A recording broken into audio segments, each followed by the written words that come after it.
On the left, former Democrat New York State Senator, Democratic strategist David Carlucci. What do you think Kamala Harris should do? We'll get to Shapiro, but does she just need to step this one out, David? Do you think she actually will try to go for it despite, the label of toxic? Well, you were talking about president, right? In 2028? Mm-hmm. Yes. Well, we saw that she's stepping aside for not running for governor, but I'm sure her hat is going to be mentioned, or her name is going to be mentioned every time we talk about the presidential election, because she ran for the president. She was vice president. So I think time will tell, but it's an eternity until 2028. And I think we're going to see an unprecedented amount of candidates that are actually reasonable in terms of we believe they could have a pathway for. So her name will definitely be among like those. Rahm Emanuel was one who said, yes, men can't get pregnant, something we talked about last week. And also, let's not forget, she also picked Tim Walz over Josh Shapiro, and he has a lot of questions regarding this Minnesota fraud. So tied to that, tied to a lot of things, we'll see what Kamala does. Like I said, not a lot of tears as she's sitting pretty in a nice mansion, Andrea. But let's talk about Josh Shapiro. Obviously, he's got a new book, and it's really questionable, some of these things. We knew that when he was first being vetted that some thought he would outshine her. He's a better speaker. There were reports that he was Jewish and his faith played a part. And now we have the goods here in this book. Are you a double agent? What? Yeah. Well, yeah, I mean, but I got to set the stage right here and say that Shapiro is not a hero for me or a victim at this point now that he's revealing this in a book. A little late for him to be talking about the fact that in the middle of what was supposed to be a job interview, he was on the receiving end of quite the anti-Semitic attack, including being asked whether or not he was going to be willing to apologize for statements he made as Jewish students were under terroristic attacks across this country and post-October 7th rallies. Look, this is just some really ugly, nasty stuff. I mean, I'm glad he's revealing it now, although really it does just confirm what everybody knew at the time. I just wish he had been honest with the American people, because I do think Kamala Harris is going to try to throw a hat in the ring again. I think she doesn't have any other job prospects, and I think she's banking on the stench to kind of go away by 2028, and hopefully this book will not allow that to happen. What do you make of Shapiro's comments and Andrea's comments as well that, why do this? Why not do this earlier?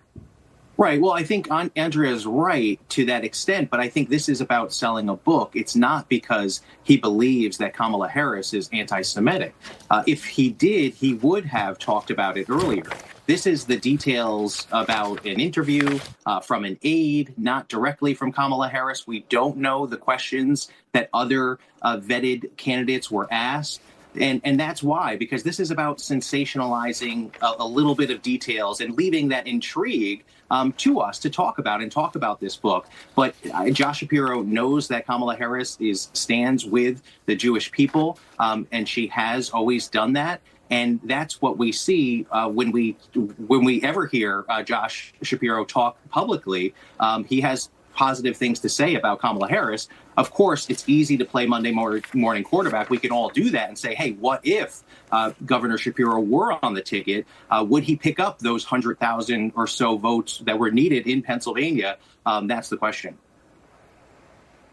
Well, he is going to sell the book and use some salacious details, but the line of questioning, very, very interesting.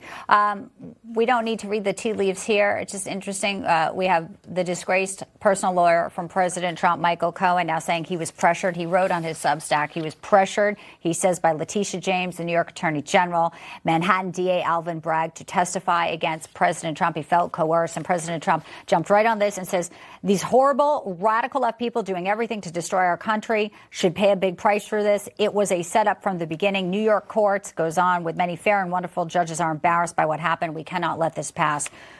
What do you think should happen, Andrea? How is this going to be a big price paid now?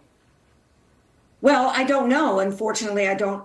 There are many people in MAGA that are concerned that nobody is paying a price for the weaponization of the government against the American citizens, whether it was in the form of those in Trump's circle that were targeted not because there was evidence of a crime had been committed, not probable cause, but because we had people like Letitia James literally campaigning on the promise that they were going to target American citizens like President Trump and others simply because they were the political opposition and target them for persecution through prosecutions, or whether we're talking about things related to crimes committed against Americans on Jan 6, or whether we're talking about Russian collusion, or whether we're even talking about crimes being committed against American people in terms of Minnesota fraud. Look, the Trump administration has not ever targeted anybody for the purpose of their political views, but it also. I want to get David in here. Don't mean to interrupt, but David.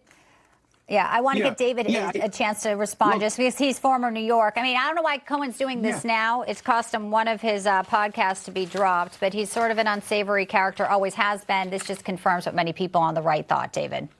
Right. I mean, we don't know where Cohen stands, one day to the other. But the bigger question is about the weaponization of government, right? And how do we fix that? It's not to go further and double down and try to get revenge. That's not how you solve this problem. What you do is you put safeguards in place. If you do feel there was a weaponization of government, it's not go after those individuals. It's fix the system to make sure we do have an independent Department of Justice. And that's the problem we see right now. Well, one way it was fixed with President Trump is that he won. Thank you both. It's good to see you. And obviously, we'll continue this conversation. David Carlucci and Andrea Kaye. And speaking of the Fed, a little breaking news before we hit the break. This just crossing the wires here. Thank you both.